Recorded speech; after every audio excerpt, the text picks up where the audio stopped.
On Studio 10's Daily Dilemma, the panel discuss if schools and universities should do more to prepare Gen Y for the workforce.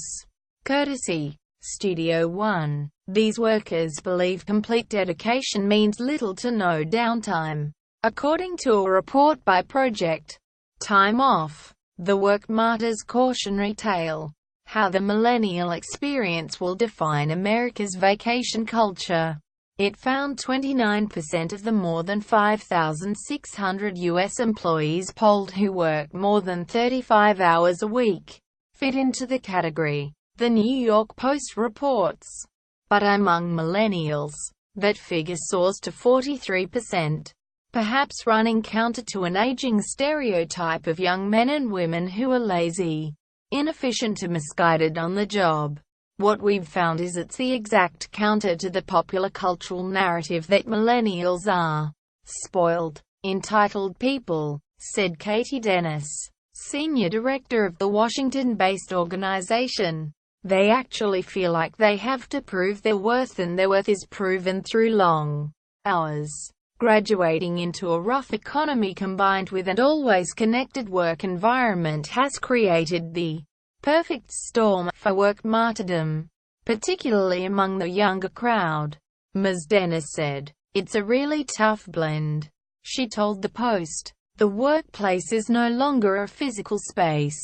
It's a state of mind."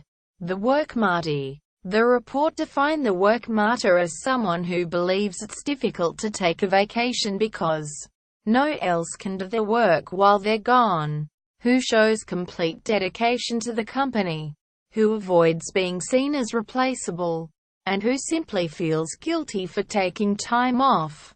Workers who fit those criteria, according to the report, tend to be more likely to be female, 52%, and less likely to be married than their counterparts.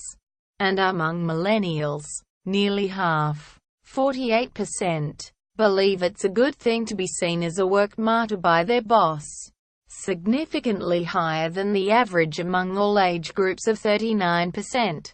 The reality is many millennials today have grown up with icons, Mark Zuckerberg and others, who have them believing that they, too, can be a billionaire, almost to the point of being unrealistic, said Lynn Taylor, a workplace expert and author of Tame Your Terrible Office Tyrant: How to Manage Childish Boss Behavior and Thrive in Your Job. Ms. Taylor continued, "They think if they just put in the hard work that they have a better chance than any other generation to make it." She said not taking hard-earned vacation time has become something of a badge of honor on the job. Yet another way to impress the boss and stand out among colleagues. There's never been a more competitive time in corporate America. Quote, Ms. Taylor said, "I mean, I've heard it called the V word. The irony is that the work-life balance is so critical to both the employee and employer over time. A toxic culture." 39% of respondents said they actually want to be seen as a work martyr by their boss, according to the survey released last month.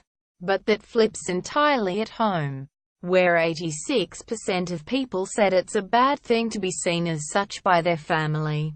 Contributing to that huge disparity, Ms. Taylor said, are the growing number of loaded phrases deployed by supervisors that encourage work martyrdom, especially among those who already feel undervalued. For example, when your boss says that he or she hopes you enjoyed your vacation, that may mean more than you think. Same thing goes for when a supervisor warns of a particularly busy time ahead. Taylor said, "It's unfortunate that too many companies in corporate America reward work martyrs, whether it's blatant or subconscious." Taylor continued, "There's definitely a built-in reward system for those people. The work martyr mindset is actually poisonous to company cultures." According to the report, which urges those who fit that definition to reconsider their approach to taking time off. There's a lot of silence in the workplace about vacation. Quote, Denis said, and the tone is set at the very top. But, generally, When people start to feel that they can't take time off, that there's no work-life balance, that's when they start looking for other opportunities. This article first appeared on the New York Post and has been reproduced with permission. News.com. Our privacy policy includes important information about our collection, use and disclosure of your personal information, including to provide you with targeted content and advertising based on your online activities.